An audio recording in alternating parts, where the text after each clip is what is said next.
Reka twizere ko mukomeje kugubwa neza nshuti bavandimwe bakunzi ba Nzuri Business Group Limited, ari nako kandi tubibutsa gukanda subscribe ukore kukazogera rwose wowe utarabikora, kugira ngo tujye tubana umunsi ku wundi gatanu kuri gatanu, kugira ngo imari nk'izi ngizi nawe ze kujya zigucika. Yes tubazaniye rero ubunani tuje kubaha ubunani, tutibagiwe no kubaha noheri, kubera yuko rwose byose ari ibintu bijyanirana. Tukaba tuje kubaha gift y'iminsi mikuru, turagira ngo mukabye inzozi zanyu mbere yuko twinjira muri 2024. Iyi nzu ntigucike, kubera ko ni inzu y'imari igurishwa kandi amafaranga make cyane. Bivuze ngo ushobora gutura muri etage cyangwa se gutunga etage y'inzozi zawe, ukagira etage. Hari abantu benshi mufite inzozi zo gutura mu ma etage, zo gutunga etage, ariko mwayibaza ngo bizaca mu yihe nzira n'iki byose. Mbazanira rero etage nziza nini kandi ihendutse y'amafaranga make cyane, kamere ku giciro, kugira ngo mwumve uburyo tubazaniye impano y'iminsi mikuru. Iyi etage turayiguhera $70,000,000 kandi ziri negociable.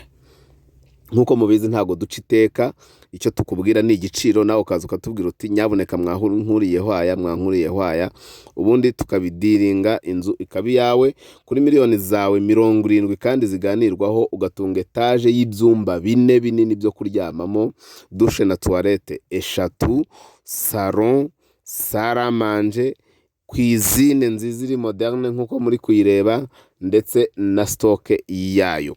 Iyi nzu kandi ikaba ifite parking y'imodoka 2, ikagira n'akajardin karinganiye cyangwa se gatoya muri rusange, bitewe nuko ibibanza bihagaze muri iyi minsi murabizi.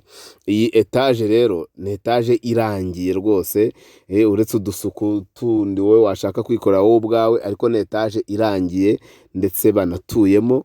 Nawe wayigura kuri miliyoni za 70 ziri negociable ukayituramo, kubera ko iyi nzu ni inzu y'akataraboneka, iri ahantu heza cyane kuri kaburimbo, ikaba iri mu karere ka Kicukiro. Ni Kicukiro nyine, ahantu heza cyane muri izi Kicukiro igezweho, mu murenge wa Kanombe. Rwose iyi etage iri Kanombe kuri kaburimbo muri Kicukiro, ikaba ishaka $70,000,000 negociable, ifite ibyumba 4, douche na toilette 3, salon, salle à manger, cuisine.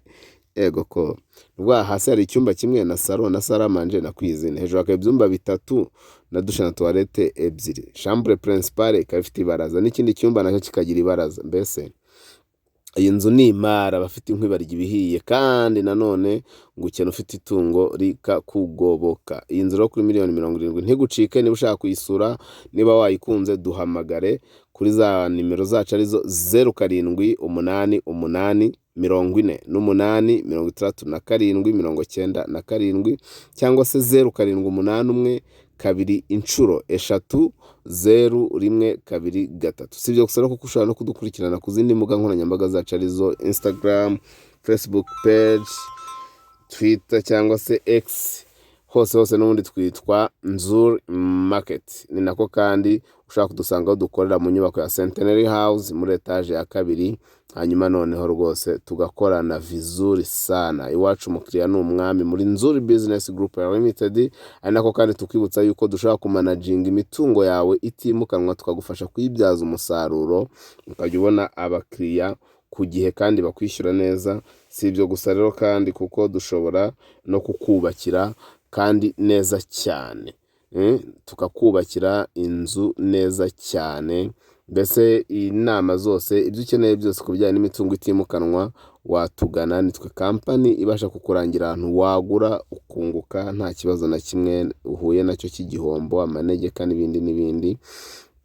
Ari nako kandi rwose ushobora kuza tukakugurishiriza, cyangwa se tukakurangira aho ugura. Ni karibu cyane rero, ni karibu, turabakunda cyane.